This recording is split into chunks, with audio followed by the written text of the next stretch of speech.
Hello everyone, welcome back to Bicodify and thank you very much for 105 subscriber, क्योंकि ये मुझे motivate करता है कि वीडियोस और बेटर बनाएं एंड इस डेवलपर सीरीज को कंसिस्टेंट रखूं।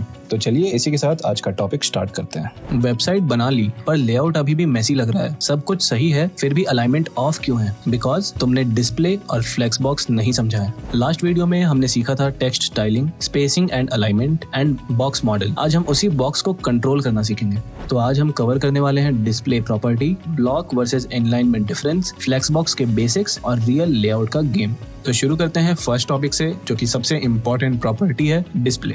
डिस्प्ले डिसाइड करता है एलिमेंट बिहेव कैसे करेगा। फॉर एग्जांपल, हमारे पास 3 टाइप के एलिमेंट्स होते हैं। ब्लॉक एलिमेंट जो फुल विड्थ लेते हैं, लाइक नेक्स्ट लाइन पे आ जाते हैं। एग्जांपल डिव, पैराग्राफ, H1, मतलब एक लाइन एक एलिमेंट। दूसरा टाइप का एलिमेंट होता है इनलाइन एलिमेंट्स। ये सिर्फ कंटेंट जितनी स्पेस लेते हैं एंड सेम लाइन में रहते हैं। एग्जांपल है span, anchor tag. Multiple inline एक लाइन में आते हैं। And third element is inline block. अब ये दोनों वर्ड्स का कॉम्बिनेशन है। जैसे ये सेम लाइन में भी आते हैं बट इसमें आप विड्थ और हाइट को भी कंट्रोल कर सकते हो, जो कि नॉर्मल इनलाइन में पॉसिबल नहीं होता है। तो बेसिकली आप डिस्प्ले प्रॉपर्टी को ब्लॉक भी रख सकते हो, इनलाइन भी रख सकते हो या इनलाइन ब्लॉक भी रख सकते हो। तीनों डिफरेंट वर्क करेंगे एंड एलिमेंट का डिस्प्ले चेंज करेंगे। एंड अब मूव करते हैं लेआउट के किंग की तरफ, जो कि है फ्लेक्स बॉक्स। इसमें भी डिस्प्ले प्रॉपर्टी हम यूज करते हैं, बस उसकी जो वैल्यू है वो इनलाइन ब्लॉक के जगह हम यूज करते हैं फ्लेक्स। बस इतना लिखते ही आपका लेआउट एक्टिवेट हो जाता है। ये लिखने के बाद अगर आप चाहते हो कि आपका जो लेआउट है एलिमेंट्स का वो अलाइन हो जाए हॉरिजॉन्टली,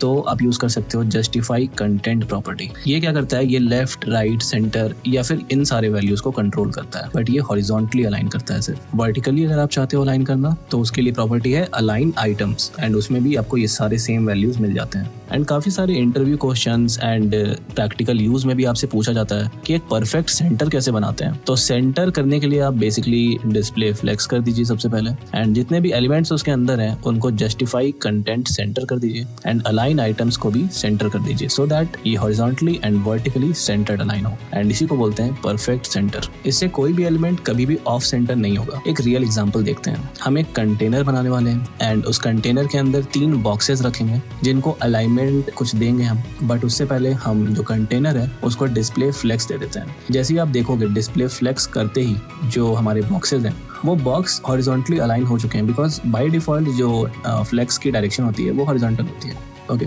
एंड अब बॉक्स के बीच में अगर आप थोड़ा गैप देना चाहते हो तो उसके लिए प्रॉपर्टी है गैप। तो यहाँ पे गैप 20 पिक्सल लिख देते हैं। एंड क्योंकि अभी स्क्रीन काफी कोलैप्स्ड है तो आपको लग रहा होगा कि ये इवनली स्पेस्ड है, बट इन रियलिटी जब मैं फुल स्क्रीन करूंगा तो आप देखोगे कि बॉक्सेस तो लेफ्ट साइड में, जो कि डिफॉल्ट वैल्यू है। एंड इसको फिक्स करने के लिए अगर आप चाहते हो इवनली स्प्रेड हो, तो जस्टिफाई कंटेंट के अंदर हमें वैल्यू लिखनी होगी स्पेस इवनली। अब आप देख सकते हो बिल्कुल ही क्लीन लेआउट लग रहा है with automatic spacing. So basically flexbox में ऐसे बहुत सारे प्रॉपर्टीज होते हैं जो एक एलिमेंट के डिस्प्ले को चेंज करने में बहुत हेल्प करती है। तो अब आप सिर्फ बॉक्सेस नहीं बना रहे हो, आप लेआउट कंट्रोल कर रहे हो like a professional developer. Next part में हम position, background and visual design देखेंगे। तो फॉलो करिए एंड सीरीज मिस मत करिए। Thank you very much again for watching till here.